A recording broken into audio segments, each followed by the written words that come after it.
Mantalungon, Dalagat, Cebu. The famous Casino Peak. So nindot kay ang view diri guys. Sayon ra kini sa kaon para sa mga track beginners katong mga weekend climbers. So for this video we'll be talking about the forgotten profession about farming in the Philippines. Kay daghan na manggod ang mga nahimong professional like teacher, engineer, and doctors.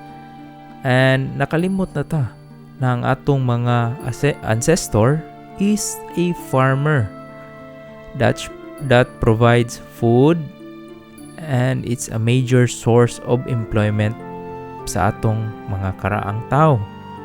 Ang Philippines manggod daghan kayong underutilized na mga yuta kung mobiyahe ka padulong sa south.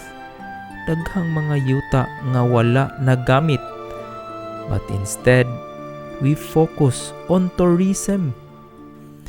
Not knowing na ang katong farming, dako sa tusyag kita.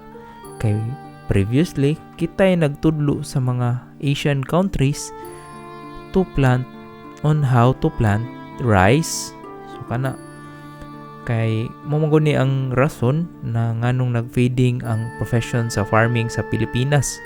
Low income daw, labor intensive income from farming kay gagmay lagi kay tungod sa mahal na abono.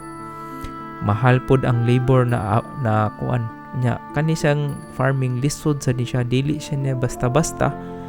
Kay kung kuan, once you know the technology about farming, dali na lang siya. Karon manggod mga nagkatigulang na ang atuang mga farmers, mga mananumay. So sila ang mag-uuma na original. Ang ilang mga anak gipa-eskwela nila as a doctor or ganahan sila na mga profession.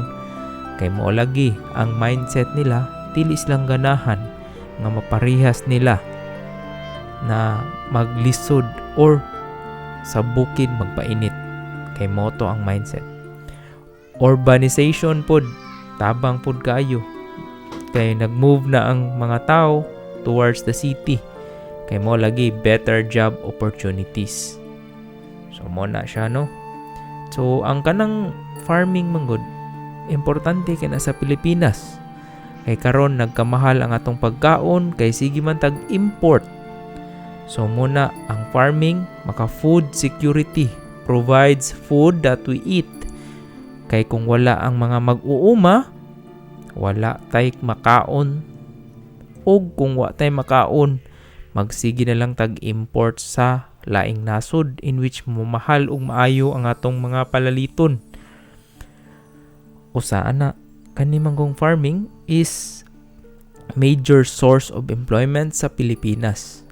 Karon nga nagkadaghan ang unemployment tungod aning artificial intelligence, hopefully ang mga tao mobalik na sa farming. Kay kani dili gyud ka mailisdan sa artificial intelligence. Kay unsaon man nimong artificial intelligence sa computer kung walay physical na mananumay. So mo nang kinahanglan jud ang farmer sa Pilipinas. Pwede na sadtang mag-export sa atong mga agriculture products like katong lubi o naa may mga manurbuay na mga tanom na dili mo tubo sa ubang nasod. Hinaot kanina video, magpa-huna-huna ninyo na mubalik kita sa pag-uuma. Kay muna ang atoang mga rason kung nganong naglisod ta sa atong mga pagkaon karon. Hinaot mahayagan og malamdagan ang inyong mga panghuna-huna. Daghang salamat ug ayaw kalimot sa pag-subscribe sa YouTube channel. Daghang salamat.